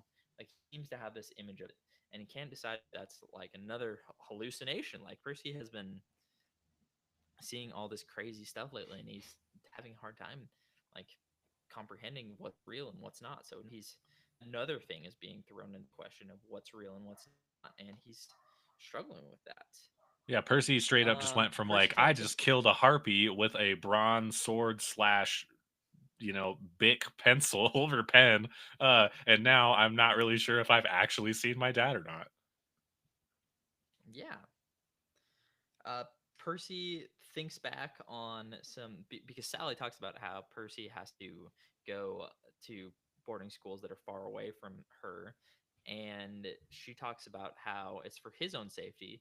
And Percy thinks back and remembers things that he might have forgotten or repressed at the time, or maybe he thinks that he was only imagining them. But he thinks about a time when someone stalked him on the playground, when a man in a black trench coat stalked him on the playground, and no one believed him when he told them that he only had one eye under his broad brimmed hat.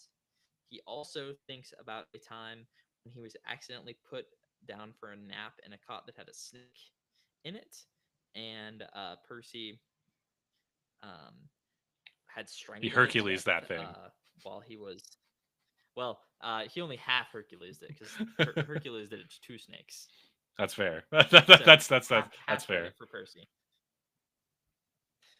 You can't be as good as Hercules, Percy. Sorry. Very So, C student of you, uh, Percy. yes. Very, very D minus student of you, Percy. Um, You passed. it, you passed. Hey, you got it done. Um, Sally mentions that his dad had a summer camp for him to go to, and again, shivers down spines. Excellent. And Percy's like, "What? My dad wasn't even around for me to be born. Like he didn't even know me as a baby. Why did you guys talk about where I would be going in the summertime? Like, what is happening?" That Um, was a portion of the book that I like felt mad like for Percy. I was like, you just told me this dude bailed on me before I was even born, and he's out here fantasizing about water polo camp. Like, fuck that guy. Like, he had me signed up for the for I don't even know. I obviously didn't go to summer, and this is my non-summer camp uh, life showing through right here. But I don't even know, man. He told me where he wanted to roast s'mores at before I was even born, and he didn't even stick around for me to be born. What the hell, Dad? yeah, I was instantly like Um, mad. I was like mad with Percy. I was like like the way that those events are kind of rolled out, where it's like your dad actually never met you because you weren't born, but this is the summer camp he wanted you to go to. I was like immediately in Percy's seat, like, no, like I'm not talking to you about summer camp right now. yeah, it's wild thing. Um, that night, Percy has a wild, vivid dream of a white horse and a golden eagle trying to kill each other. And a little bit of notes for the uninitiated. Maybe this may or may not be spoilers for the past or present, future uh, prophecies residing. Um, the uh, the white horse is the symbol of Poseidon, and the golden eagle is the symbol of Zeus. And a voice from the ground, from beneath the ground, seems to be uh, symbolizing another god, possibly Hades, because he's the ruler of the underworld, possibly someone else. Who knows for now? It's a vague dream, and it isn't always clear. Like, that's another theme from mythology is that dreams are not always clear in their meaning. They are often muddied and indistinct in their meanings, so people often confuse what they see in dreams. And that's like real life. I feel like dreams don't make any sense. And for the uninitiated Greek fans, Zeus, Poseidon, and Hades are all sons of Cronus. They're brothers. Yes, three sons of like Kronos had three sons.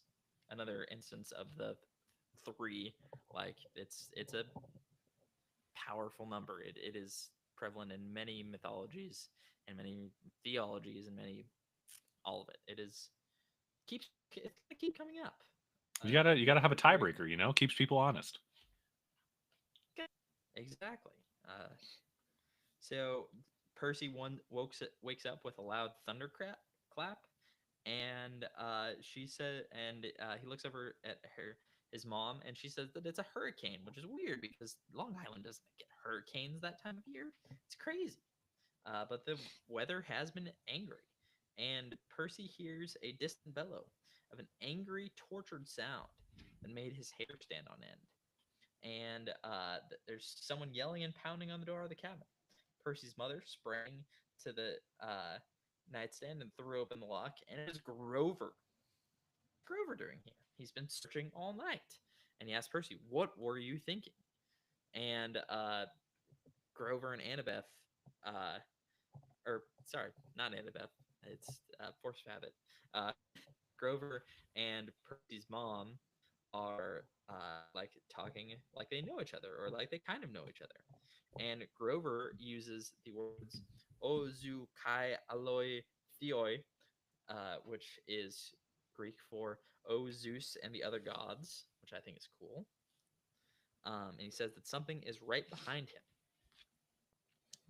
And we kind of go through this long preamble to say that Grover had cloven hooves where his feet should be.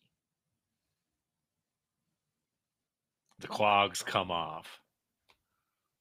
The clogs come off. Where are my clogs? This is and so My clogs have gone. is this where we segue into the next chapter? Yes, yes. So that's Okay. where it goes into chapter 4. What do you think of chapter 3 before we move on to chapter 4? Yeah. Because I think we kind of skimmed over. They're already in the car, right? They're in the Camaro, like fleeing the storm at this point, right? Yeah, yeah. So they run out to the car at the part of chapter 4, Oh, gotcha. Okay, so they're just or at the about they're beginning of just about chapter there. 4. Gotcha. Yeah. Okay. Yeah, Then yeah. So they I'm basically tracking. run out right at the end. Sorry, spoilers, everybody. I keep I like I said, I read all 5 of these chapters back to back, so like my brain's a little like, where did I cut these off? Yeah, I think again, pacing wise, where we got 3 baited hooks out in the water at this point for the reader that are all being dragged to the same line. Like they're like you're I don't know. It's again like it was a great like I'm one of those people I said earlier like if I read a book and like I'm 3 chapters in, this is like my cutoff point. This is where I'm like, okay, your book sucks. I'm not finishing you. And Percy Jackson, I'm just like, yeah, this is like it's given me exactly what I need. Like in these kind of bite sized, like these chapters are very bite sized. Like they're you could easily read Percy Jackson for like 15 minutes on the bus every day and get yourself a nice little chunk of story that is again just kind of like constantly building on itself and giving you a little bit more to be like think about and care about. And I really like the depictions of like the people who are close to Percy in his life because like like I think this book does a great job of like not Game of Thronesing you and being like this family and these 5 people and their 6 brothers and sisters and their nephews all have a relationship with this family of of these people who do these things. Like Percy Jackson is just like, here's Percy. Your first interaction is with like your first kind of keynote interaction anyway is with Grover, and you get a little bit of his teacher, Mr. Brunner, and then we're kind of like dropped into his personal life, where again we only get like 2 people. We get Smelly Gabe, and we get his mom, and we're kind of like showing how Percy is perceived by these people and how their perceptions are like reflecting on him, and like how the information that is given from these characters is leading to a lot of confusion for Percy. Like we're constantly setting up for 3 acts, 3 chapters so far that Percy has these like positive influences in his life, but they're all constantly like kind of hiding or like misleading him. They're all giving him like half truths and like only telling him certain parts of the story when they think he's ready for it. And I think that's a great hero's journey characterization, because we're like, we the reader alongside Percy by the end of chapter 3 here are like I said, like I was very like identifying with Percy, that I was starting to get like fed up with this story. I was starting to be like, all right, dude, I don't care about my dad. He wasn't here when I was born, right? Like I don't care about the summer camp he's sending me to. But then Grover shows up and all of a sudden like worlds collide. It's like, whoa, these two people care about me and apparently they're pen pals. Like you kind of get again this Yeah. hook that's like, hey, find out what happens next on the next chapter of Percy Jackson, you know? And so I think again, pacing wise, Triple RJ is just crushing it. He's just like he's giving you a great perception of like what's going on around Percy, and making it very easy for a new reader like myself to identify with what Percy's going through. Well, and he's also doing something that great authors and great writers do, which is he is introducing mysteries in a way that our character, like our protagonist Percy, wants to know the answers to these mysteries as bad as we do. It's not like it's not like, oh, why do we care about this mystery, or why do we care about the plot? These are important to Percy, and Percy wants to know it as badly as Percy wants to know the answer to what was going on with Mrs. Dodds, what was going on with Grover, what are these three old ladies about? Like, why does Grover have goat legs? What like what's going on? Yeah, you get You very know, like objective questions that are like, why does Grover have goat legs? But then you have like a lot of these very subjective like questions that are really all just like personal to Percy. Like you as a reader don't necessarily have to identify with them, but because Percy is presented to you in a certain way, like it's very easy to at least be on his side and be like, yeah, I completely understand why you feel that way and why you are searching for answers. yeah. Well, that was an excellent chapter 3. I think we can move on to chapter 4, our fourth and final chapter for the night. So they are driving down the dark country roads. Wind slammed against the Camaro. Rain lashed the windshield.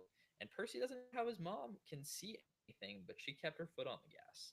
And again, I think that it is cool. Read back through this after having read like all of the series and everything, because there's something cool about Sally Jackson that has not been established yet. But it's cool that the groundwork for that is kind of laid, even here.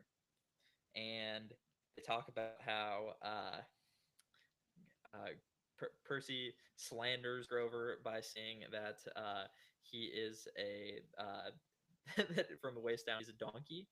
Which, fun fact, that would be called an Ono centaur.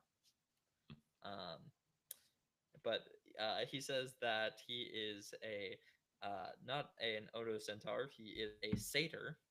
Satyrs are sick. They are featured in many literature, notably The Lion, the Witch, and the Wardrobe, except that was actually a faun, not a satyr. Roman mythology, Greek mythology, they're basically the same.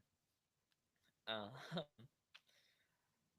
and they talk about why they've been keeping these things from Percy. Uh, they say the less you knew, the fewer monsters you'd attract. Uh, and that's Grover saying that. And he also mentions Mist, which Mist is a huge plot device and element in the Iliad, and it's a huge plot device in the Percy Jackson books. It's a magical substance in the Percy Jackson books that will come up more later, but for now, it's just mentioned like that.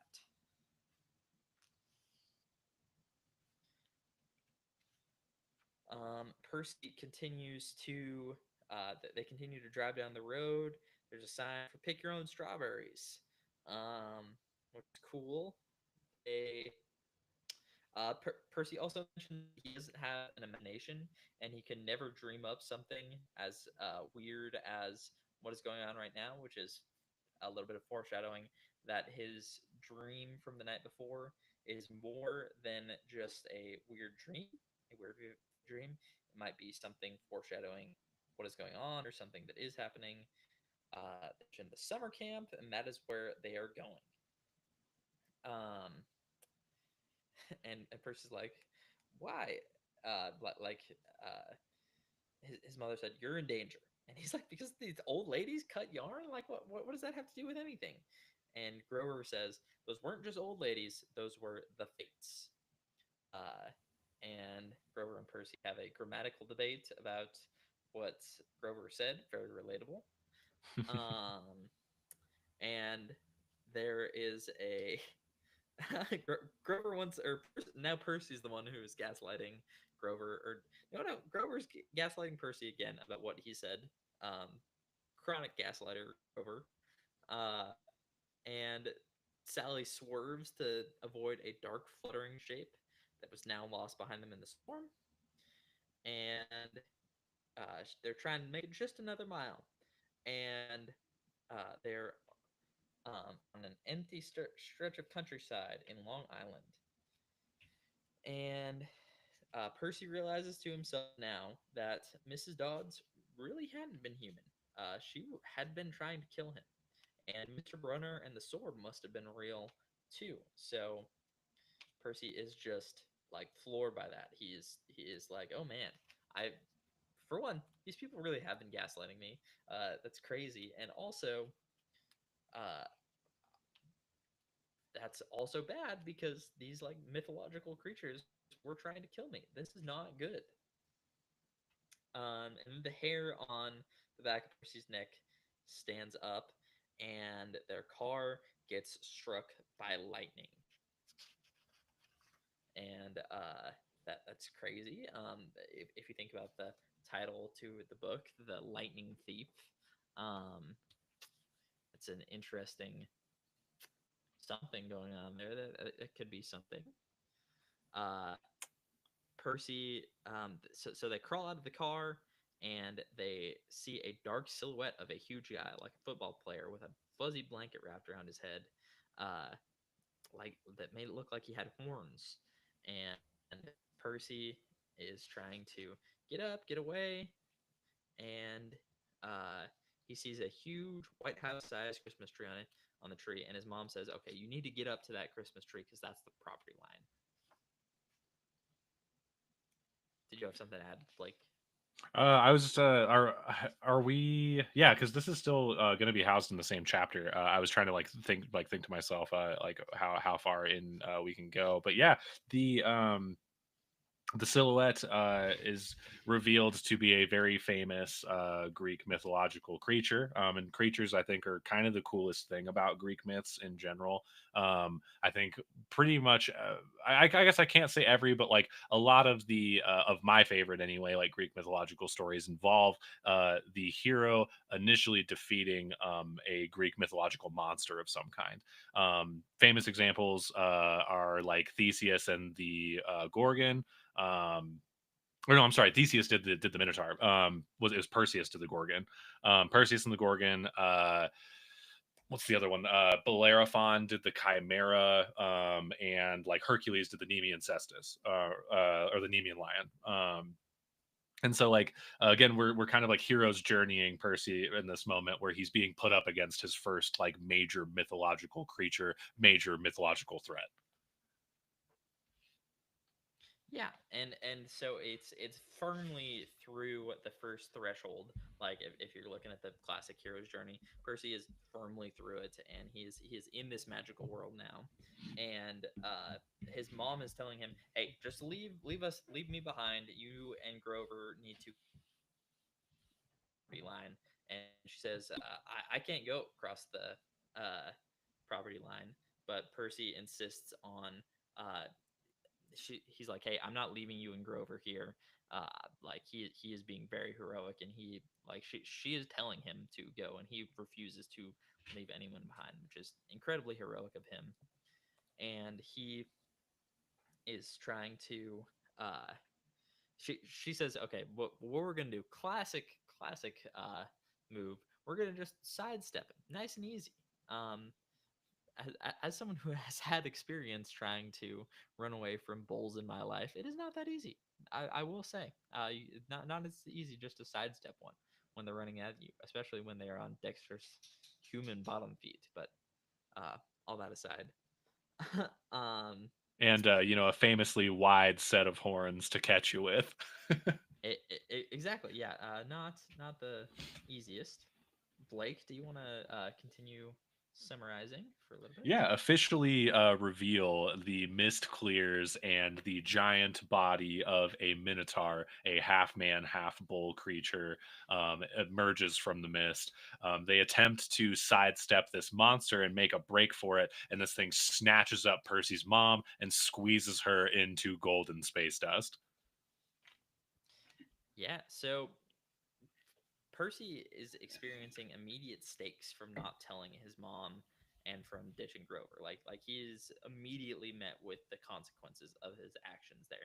Maybe if Percy had told his mom what was going on, or maybe if he hadn't ditched Grover, none of this would have happened. But he is met with immediate stakes from the consequences of his action, which I think is important. It's important to make the characters of our story. It's what gives them agency, and it's what makes their importance decision or their decisions important. Is to okay, these are your actions that you have gone through. What are the consequences of that? Yeah, and of course, like something for Percy to kind of be carrying around. I mean, a lot of great like heroes' journeys, his like figures in these stories, all have to experience some sort of like great loss. Spider-Man's like the classic example. It's like the classic American like losing Uncle Ben is like this catalyst for what like forces Spider-Man to be the hero that he becomes. And I think we're seeing that. I think we're seeing Percy in this moment, like losing his Uncle Ben, losing his mom. And Sally was like the one good thing in Percy's life. Like what does he got to look forward to besides his mom? Smelly Gabe, his apartment super, his crappy schools that he keeps getting kicked out of. Like he's not even going to school with his cool Latin teacher anymore. Like Yeah, like Mr. Brunner's gone, he's like like that positive force in his life is like as far as Percy's concerned is not there anymore. yeah, it's like Percy in this moment feels like he has lost everything. And he sees that the Minotaur is charging after Grover, and he's like, "Well, that's like literally the only person that I have left in my life. I'm not letting you take him." So Percy takes off his red jacket, flaps it at the bull while he's standing in front of the tree, performs an excellent jump over him, and forces the Minotaur to bash his head into the tree. Uh, then he um, pulls off one of the Minotaur's horns and, in an excellent maneuver, stabs him in the side, scoring his second monster kill in as many days, basically. Yeah, I mean Uh, it's cool too. Like I like that the stakes are like progressively raising. Like the harpy, so to speak. I don't even know if it's like explicitly told to us, but I feel like winged female creature kind of translates to harpy to me. In the first chapter isn't like you look at like a video game like God of War that's like the grunt. It's like the gruntiest of grunt enemies that you're just gonna like slam against the ground, right? And I like that the stakes escalate to a minotaur very quickly because that is like a major like beast. I mean, he's not killing a Hydra yet, but like that's still something that is like a big force, is a big scary thing to be trying to tackle, especially for a sixth grader. yeah, I mean, Percy is like immediately set apart, and he doesn't even have a sword this time. Like it's immediately the stakes are raised twofold that he has to use an improvised weapon, and he is fighting against a scarier, more ferocious creature. Like right off the bat, he is in peril twice off, and it's not just him that's endangered this time. It's his mom and his friend, and I think it's important that Percy inevitably fails to save his mom here because again it sets up the stakes. It's about stakes, and it's about the narrative weight of these things. We're immediately shown that uh like these battles have consequences. These like people can be lost, people can be hurt. It sets the tone for the rest of the series, and I think that is an excellent use of these first couple of chapters. And definitely puts Percy in a such situation where he has to like kind of identify with the fact that like he needs to take this seriously. Like it's immediately like you don't get to just like like still kind of walk around being like this is nonsense. So you like he has no opportunity at any point in this information being relayed to him to be like, I'm sorry, none of this is real, I'm not taking the like I'm not dealing with this, you know. Like he is just immediately thrust into like, oh, like if I don't deal with this, I'm gonna die. Like I have to like take this very seriously in this moment. Yeah, it's honestly again, double R, excellent crafting of the first four chapters, and I think that that is like an amazing like beginning to a story. Like Percy is well and truly initiated into this world, and he makes it. He goes back after killing the Minotaur, and he picks up Grover, and he carries him in this very valiant effort. He carries him to the farmhouse that he sees, and he collapses on the porch, and a girl who a familiar looking girl or a familiar looking man and a pretty girl with blonde hair with curls like a princess look down at him, and the girl says, "He's the one. He must be." And the man says, "Silence, Annabeth. He's still conscious. Bring him inside." Uh, and for those of us who are steeped in Percy Jackson lore, this is our first Annabeth mention. So exciting. And yeah, it's it's cool. I really like this chapter. I think that this is like maybe one of my favorite chapters. Yeah, and really love just a good action scene, you know. Like I think if you are interested in Greek myth and you're reading this book for the Greek myth stuff, you know, I think we're all like turning the pages being like, all right, when does, you know, Bellerophon shoot the silver bow through the chimera's heart? Like that's the part I want to read, you know. That like we're thumbing through for the good parts. And I like it's great to get that resolution so quickly. Like you're only four chapters into this book, and you have already been kind of rewarded with this like what like big aha moment for Percy to like actually be like fighting and doing cool things, like being part of this like heroic mythology. Yeah, I also really like the way that like it's quick and concise, but it also paints a good picture of like the like you can imagine this fight in your mind really well because Uncle Rick does a great job at describing the action. Like I feel like the action is very well laid out, and I never feel like I'm confused. Like I don't feel like it's easy to understand, but it's not dumbed down to the point where I feel like, oh, yeah, this is like step by step. Like I have seen an action movie. I have seen a man jump over a bull's head. I can put the two together, and this seems reasonable to me. Yeah, and I mean, even putting people in like I'm certainly not. I'm a good time hat kind of guy. Like I'm always putting my good time hat on when I'm like watching movies or I'm reading books.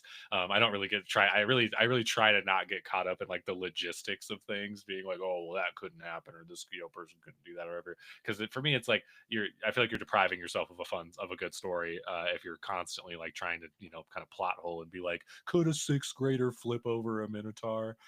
like I think that's like a silly thing Yeah, to get wrapped up in. But like we obviously get into the story, and like Percy Jackson, Harry Potter, these stories that are designed to put like children in these fantastical situations, something that's very much paralleled in like anime and manga and stuff like that too. Like there even I don't know. There's so many. Like I could name a million. I'll just name drop like Yu Yu Hakusho for example, because A, Yu Yu Hakusho is my favorite anime of all time, and B, it's literally about junior high students. Like Yusuke and Kuwabara are like fucking 13 years old ish when their story starts, and they are put in very incredibly adult not like people hear anime and manga and they're like, oh, it's sexual. It's like, no, it's not.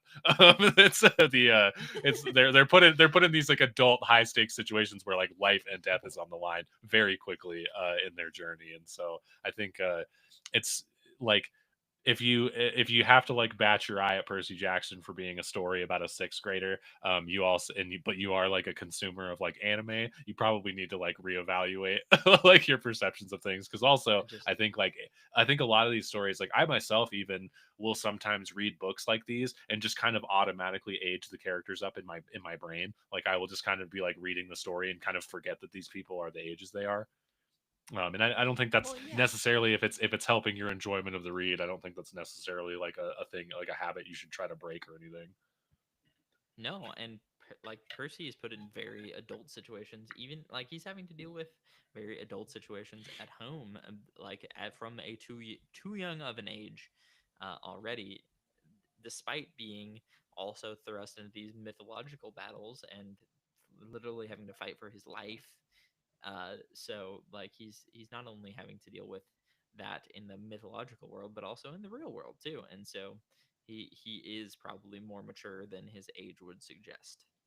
Anyway, Yeah, absolutely. Do you as spoiler free as you can tell me, are the upcoming Percy Jackson books, like book 2, book 3, so on and so forth, are there like big leaps of time in between these books, or is he pretty much like sixth, seventh, eighth grade, like as these things pass? so uh, basically the fifth book ends when he turns 16, like Oh, on okay. So it's a his pretty short amount of 16th. time that these books are taking place in then. Yeah, it's not a ton of time. And then like the sequel series, the first sequel series is like he's meant to be like a junior in high school. And then currently Uncle Rick is putting out the senior year series. So he is uh like the current day Percy Jackson is in senior year, but then there's also another sequel series. There's another sequel series that happens in Percy's like freshman year of college, basically. So yeah, it's a whole thing. All right, everybody, find Triple RJ's Twitter account and start harassing him about when he's going to finish the last book. Yeah, no kidding. Uh, well, it's probably coming before the Winds of Winter and the Song of Spring. So um, we will probably get an end to this series as unlike uh, A Song of Ice and Fire. We will probably get an ending to these series. Yeah, who knows? One of my favorite Greek myth authors of all time, his name's David Gimmel. He wrote Lion of Macedon. He has a 3 books about the Trojan War called Shield of Thunder. Or no, I'm sorry, it's a Lord of the Silver Bow, Shield of Thunder, and Fall of Kings, which are like his 3 Trojan War books. And David Gimmel unfortunately died halfway through writing Fall of Kings, and his wife finished it. Oh wow, that's But crazy. very excellent reads. If anybody wants to make this even more of a book club, that Trojan War trilogy are probably 3 of my favorite books of all time. I would also recommend. I'm reading another book right now that's also Greek mythology themed. It's called Lore. I can't remember who the author is right now, but it is excellent. I could probably go find out here in a minute, but it's all right. We'll come back next week with the book finished. So, uh, yeah. Casey, Any last thoughts? any departing words for our Power Podcast episoders here? Well, first off, is there anything that you would like to shout out before you get off of here? I just want to say thanks for having me on. I'm excited to do these, get these episodes cranked out, and I'll obviously read more Percy Jackson because so far I'm actually really enjoying it.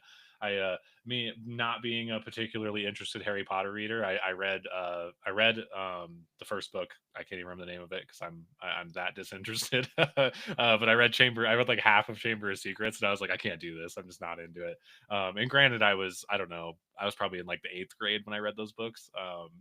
Mm-hmm. But like immediately pivoted to Lord of the Rings, and I was like, this is what I was looking for. Like this is what I This is wanted. it.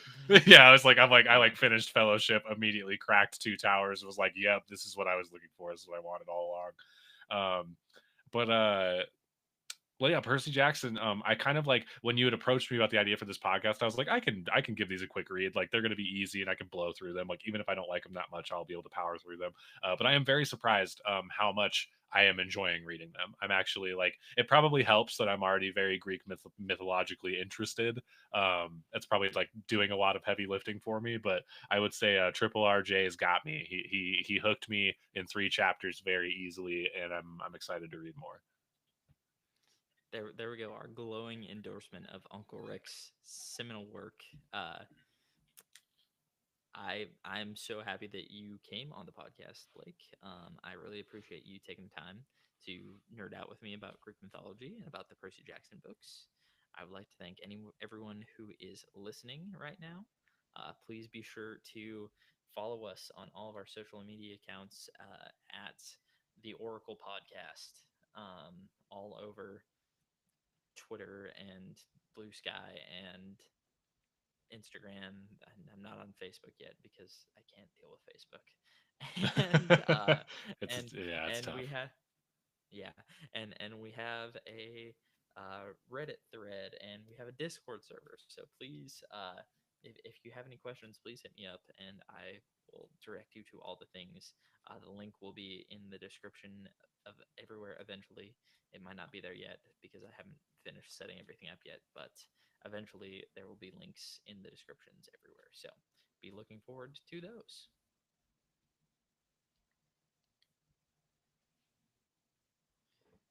Any last words, Blake? No, I think we covered it. Great first couple chapters, and looking forward to catching you guys in a couple weeks. Sweet. Well, that is the episode. Thank you so much for listening. Oracle out. Peace.